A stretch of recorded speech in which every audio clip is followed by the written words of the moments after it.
The need of today's technical society all over the world is peace and excellence of life.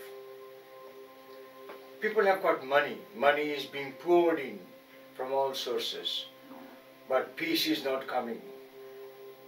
On the contrary, money is producing white-hot jealousies and fundamentalist attitudes towards others. We are seeing what is happening in Paris and its great repercussion. None expected that the whole of the world will combine together to save itself from the grip of the fundamentalists. Whichever the color is, but the need is to save the society, the civilization. It is in 1900, nearly 115 years ago, that Swamiji for the first time wrote a letter from San Francisco to Sister Christine and Nivedita. He said, in future there will come great stress in society due to the development of technology and development of wealth. And at that time, due to stress, people will die. The need is to give some anodyne, some solution to this stress, and that is meditation. That is spiritual culture. In fact, Ramakrishna Vivekananda movement all over the world is trying to infuse this spiritual culture at all levels of society, both in East and West, because that is the need of the hour, irrespective of caste, creed, religion, nationality, and whatever it is. This is the greatest contribution of the Ramakrishna movement, of the Ramakrishna Vivekananda movement. It first started, as we know, in a sense, in Paris, when Swami Siddheswaranandaji was the head of our Paris center. Then French people used to come, as they are coming even today. They used to come and sit for prayers and meditation. Then they would ask for initiation, diksha, from Swamiji. Swamiji said, no, you are not fit for initiation, go away. Swami Siddheswaranandaji was the disciple of Swami Brahmanandaji. We have heard that one night Brahmanandaji appeared in dream and he said to Siddheswaranandaji, whose name was Gopal Maharaj, he said, Gopal, don't drive them away like that. They are coming not to you, not to me. They are coming to Thakur for peace and happiness. When they come, you give them the open mantra, Hari Om Ramakrishna. Hari Om Ramakrishna. After practicing 1 year, they will change their life. They will become fit for initiation. Then you can give them initiation. Today, I myself have seen in the Paris center on 2 Sundays, more than 100 devotees come. They come driving away all the while 35 miles from Paris to our great center. They sit and sing with marvelous tunes, Hari Om Ramakrishna, on tears. Swami Ranganathanamji saw it and he was very impressed. He was very close to Swami Siddheswaranandaji. When he came back to India, he taught me. I was equally impressed. I said, then can I sing with our devotees in Hyderabad center? At that time I was in Hyderabad center as his assistant. He said, yes, you can. So I used to sing Hari Om Ramakrishna and Maharaj used to sit there and speak a few words at the end of this Hari Om Ramakrishna. Then it became a mantra almost. Simple. Hari Om Ramakrishna. When I came to Calcutta, when Thakur kindly made me the head of the center in Swami Vivekananda's house in Shimla, I did the same thing before the class, after the class. I used to sing with all of them, Hari Om Ramakrishna, Hari Om Ramakrishna, Hari Om Ramakrishna. Many people said, Swamiji, we have got everything. This mantra, simple mantra, it is open mantra. It can be chanted by anyone, anywhere, anytime. This is giving us everything. We are getting everything. I was so happy. It went on. The whole of the North Calcutta was ringing with Hari Om Ramakrishna. This has become the power of Ramakrishna's name all over the world. Swami Shivananda used to say, only use the word Ramakrishna, only say Ramakrishna, that's enough. And now, after Swami Brahmanandaji's appearance in dream, we sing Hari Om Ramakrishna, and it gives tremendous power. Many boys, many girls come to us in deep peacelessness. Yesterday evening, one girl came here. She is studying law. She comes from a very high family of Calcutta.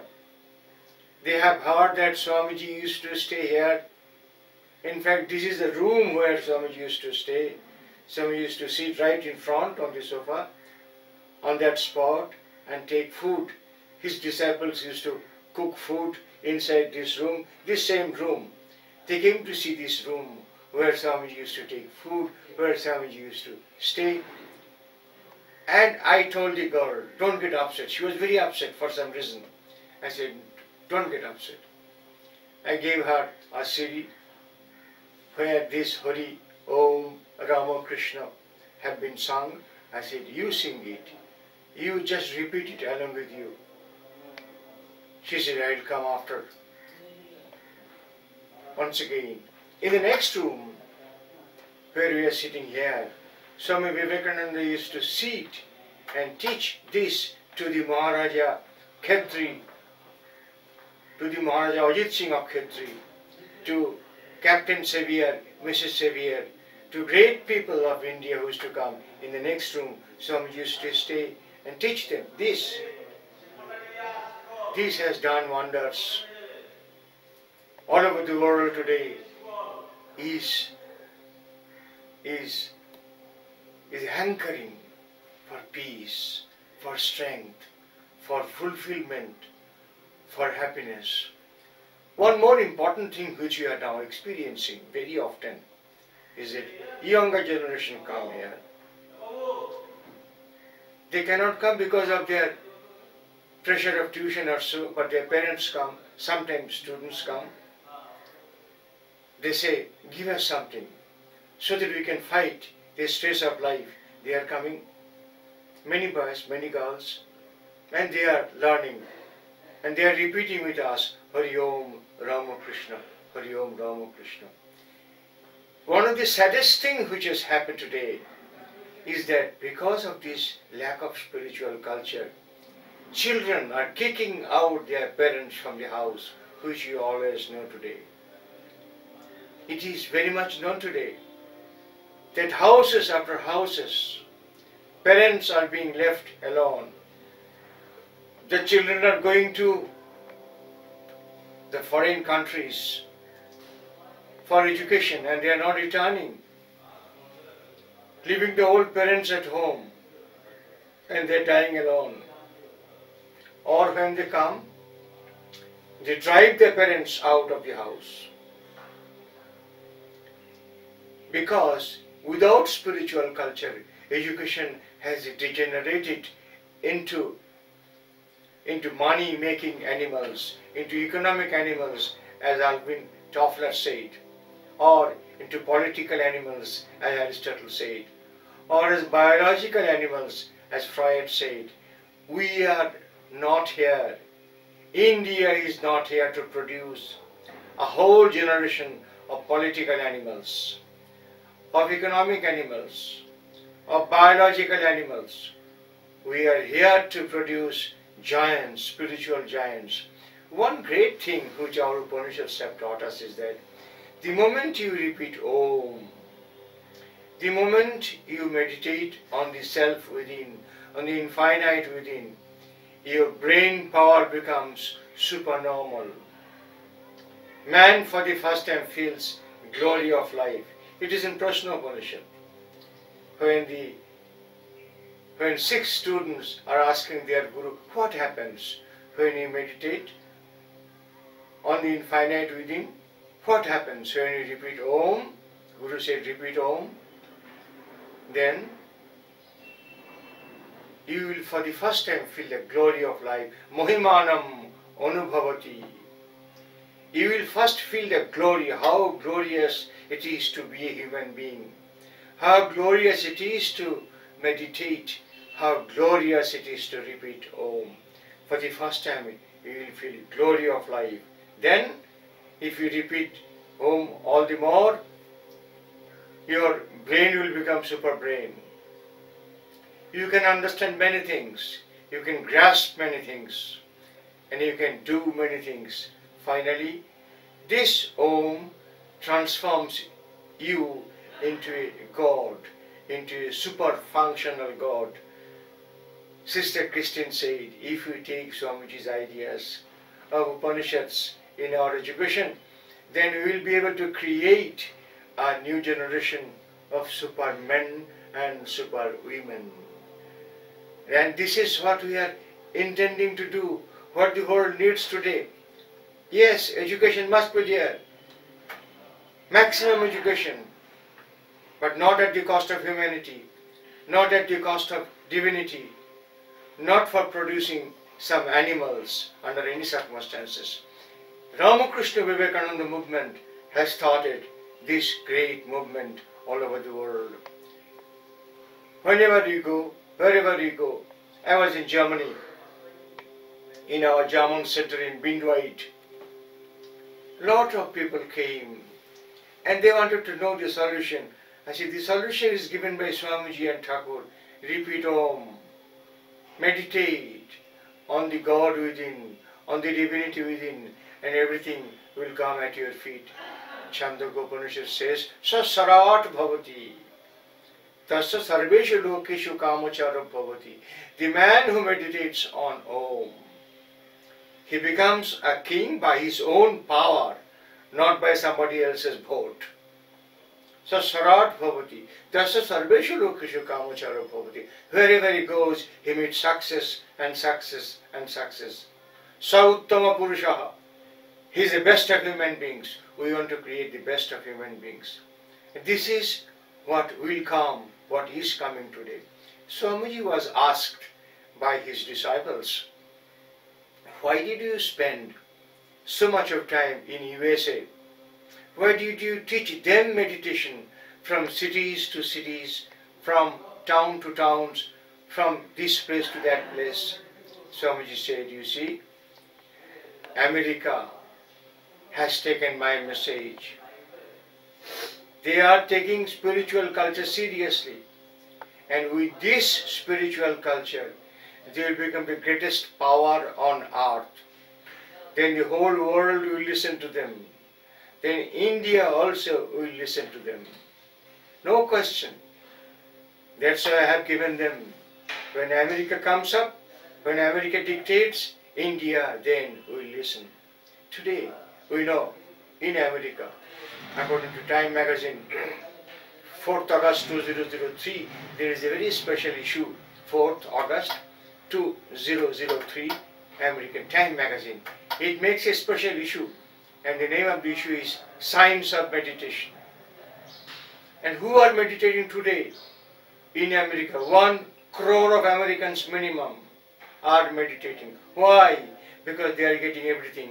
Who are meditating? The best of the Americans. Now Hillary Clinton and Al Gore, the then Vice President of America, they used to meditate. Al Gore probably wanted to become president, I do not know. But he did not become president. He continued meditation, but he became Nobel laureate. Many persons may become presidents of America, but they cannot become Nobel Prize winners.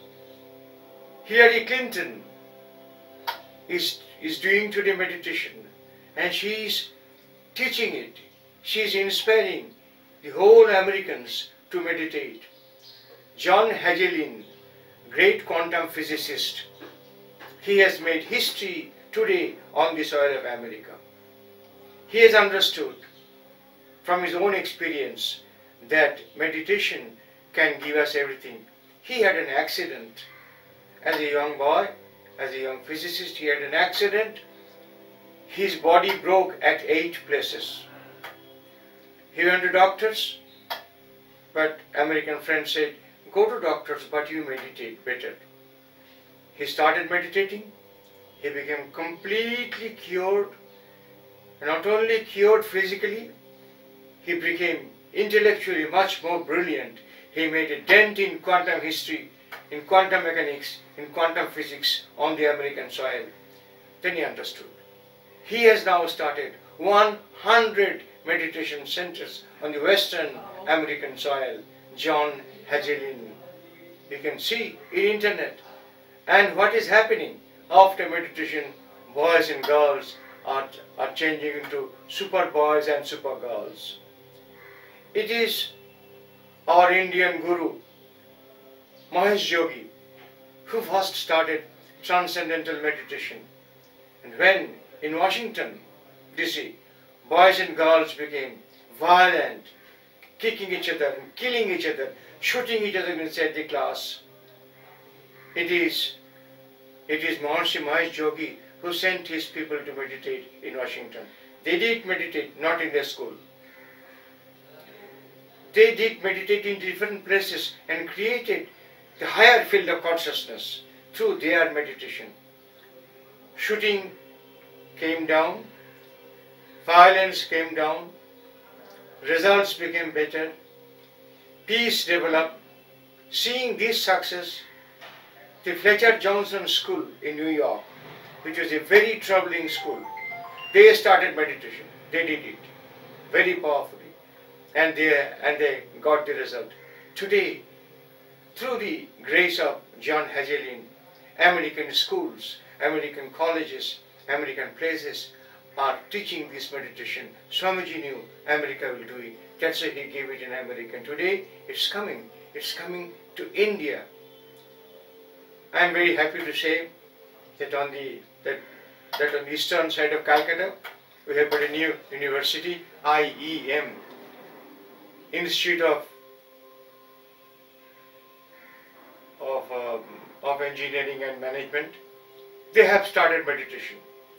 I went there, I saw it, I did it. 1,000 boys and girls coming from the best of the brains of Bengal are meditating. You can see it, what they have done.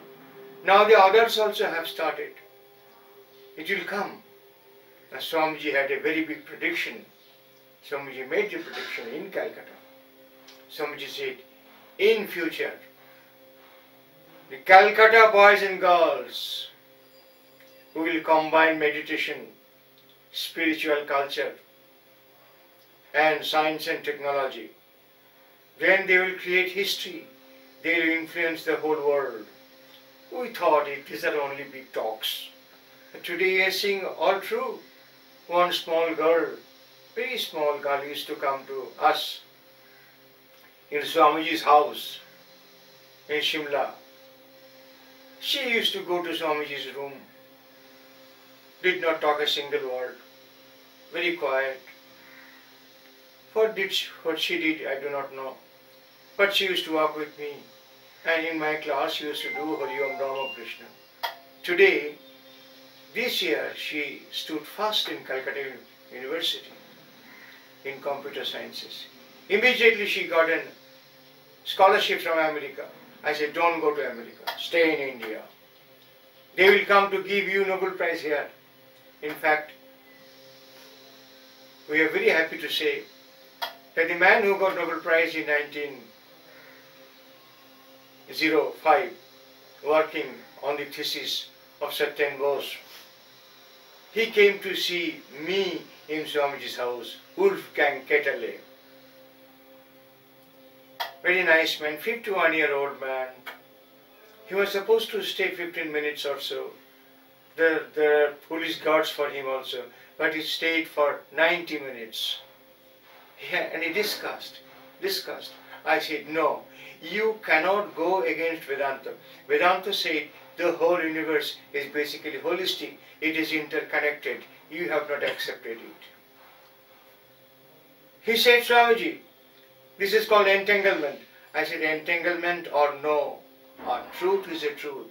You have to accept it. The whole universe is basically holistic. It is basically interconnected. We discussed for a long time. We walked into Swamiji's room. He went. He gave some flowers. He came to see Swamiji's statue, Wolfgang Ketterle. After going to Berkeley, he wrote me a beautiful letter. I am very touched.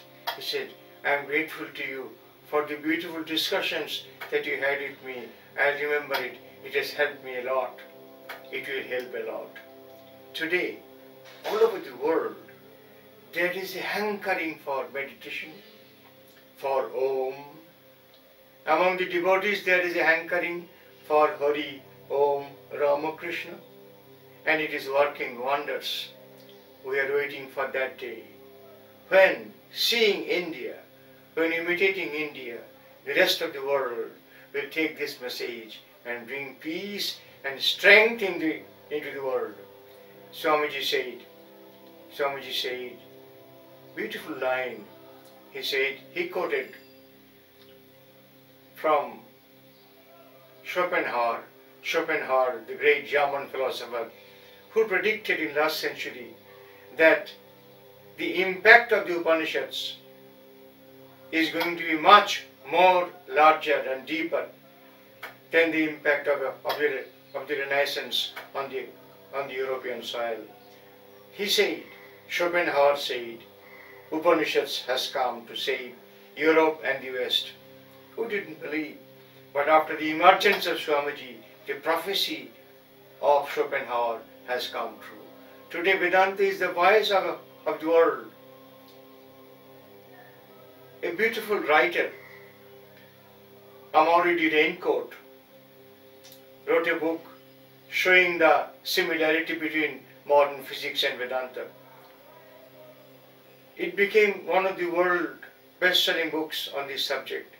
It was published from Toronto, from London, and from New York. He wrote that in future, all over the world, there will be a rise of Vedanta because modern physics has come to the conclusions of Vedanta. It's a big book. The name of the book is The Eye of Shiva, published by William Marrow and Cohn. In this book, The Eye of Shiva, the great writer showed, Amaury de Raincoat, how Vedanta has influenced the world. Then he said, this great influence of Vedanta and modern science was first done in the world by Ramakrishna and Vivekananda. Surprising. He is not an Indian. I don't know whether he came to India or not, but he for the first time showed it is Ramakrishna Vivekananda who for the first time combined modern science with Vedanta, and it has come to save the whole civilization today. I am very happy to say that that each word Swamiji said, he said Vedanta, spirituality, meditation, Om, this will be our foreign policy. With this we shall conquer the world. He told it in 1897 in his Calcutta speeches. We couldn't believe, we did not believe either. Indians had got no faith in those days. Even now they don't have faith. But this faith is bound to come because history is supporting us. History is showing us the recent massacres which happened in Paris has awakened the whole world to come up as one single force to fight against any kind of fundamentalistic force. The whole of the world has come together. France, England, Germany, Russia, America. The end of civilization could come if we would have given free sway to fundamentalists. Fundamentalists believe our religion is the only religion and my holy duty is to destroy people belonging to other religions. It is a good teaching. I remember when I was in Indonesia. In Perung Mosque, 80 miles away from Jakarta, they invited me. It is a big mosque. I addressed 1,500 boys and girls. They are very kind. They translated every sentence. I said, you see, I have come to tell you a story of Quran. I quoted Quran. I said, Allah called all the angels to come and touch the feet of Adam. Adam is human being. All the angels came and listened to Allah and touched the feet of Adam. One angel did not touch. He said, I am an angel. Why should I touch the feet of human being? And Allah said, his name was Iblis, the angel, the angry angel. Then Allah said, from today you will be known all over the world as fiery jinn shaitan. For the first time, the word jinn shaitan was used in Quran because the angel refused to give respect, super angelic respect to human beings. When I told this story, children came, they just went round me, they danced round me, they said, will you kindly take us to India once? I tried with APJ Abdul Kalam, my friend in those days, but it didn't ultimately happen. The whole world is wanting to come to India, to learn the glory and the greatness of human beings, because man is superior to God. This is Vedanta. This has come through science. Arvind Schrödinger, who got Nobel Prize in physics for his quantum equation, he said the only solution to the problems of modern physics, which has come due to the emergence of consciousness in physics, the only solution that has come in physics is India's solution. Ātman is equal to Brahman. Man contains the infinite. The finite contains the infinite. It is physics today. When I was in Princeton, talking to John A. Wheeler, the man who made America's hydrogen bomb, the man who was staying totally protected in the room of Einstein, he kindly allowed me to come in. He invited me to come in. We sat together on the same sofa where Einstein sat and we discussed it nicely there. He taught me. He said, we are all Vedantists. He read the Upanishads. He made America's hydrogen bomb sitting on the chair of Einstein. I said, why? Why did you come to Vedanta? He said, Swamiji, one simple equation has changed our head. I said, what is this equation? He taught me for the first time in my life. It is a fundamental equation of Hamilton. It is called I squared is equal to j squared is equal to k squared is equal to I j k is equal to -1, which in short means if we take an electron, if we take anything, we break it into electron, and if we go to analyze the electron, we find to know the electron, we have to know its three dimensions, its speed, its velocity, its spin, I, J, K. And if we want to go all the three dimensions of the electron, it becomes unreal -1. I was so impressed. I immediately remembered Ramakrishna, who said, take an onion. If you go on peeling it, what happens? Nothing remains at the end. Ramakrishna told in 1860s, Today, it was being reconfirmed and being taught to an Indian Swami by the man who is sitting in the chair of Einstein, John A. Wheeler. You can see this in the book which has been published by Amazon.com, Modern Physics and Vedanta. It is the best-selling book in the world today. We have discussed it in depth in that Modern Physics and Vedanta. You can get it from Amazon.com, and there it has been discussed in detail. The whole world is running to Vedanta. Science, society, technology, everywhere it is Vedantic truths which are coming all over the world, and it is teaching the people how to save the civilization. Arnold J. Toynbee, world's historian, great historian, said, if society has to be saved, it has to come to Ramakrishna. And England's greatest Orientalist, A. L. Basham, in last century, 1963, he said, Swami Vivekananda brought the counter-attack from the East. It is the counter-attack of spirituality and Vedanta. This will save the civilization. We did not believe. But in 2015, after the explosion in Paris, we are believing it. India, Vedanta, spirituality, Om, meditation, man's essential divinity, all service as service to God in man, all service as service to God in man. It will be the philosophy of the new civilization. In Ramakrishna order, we do not teach our boys, we worship our boys with knowledge.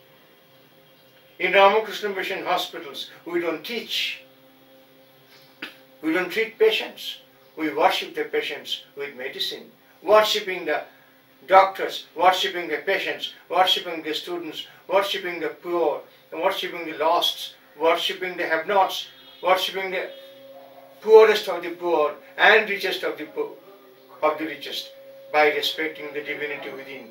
This is the future of the world. That's what Swamiji told in Harvard.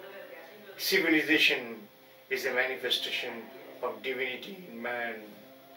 It's from India. It's from Calcutta. It is gone. I am very happy that people are getting interested. People are getting to know about India's Vedanta. Om, Hari Om, Ramakrishna, meditation, and ushering the coming of a new civilization which will save the world and create a standing civilization.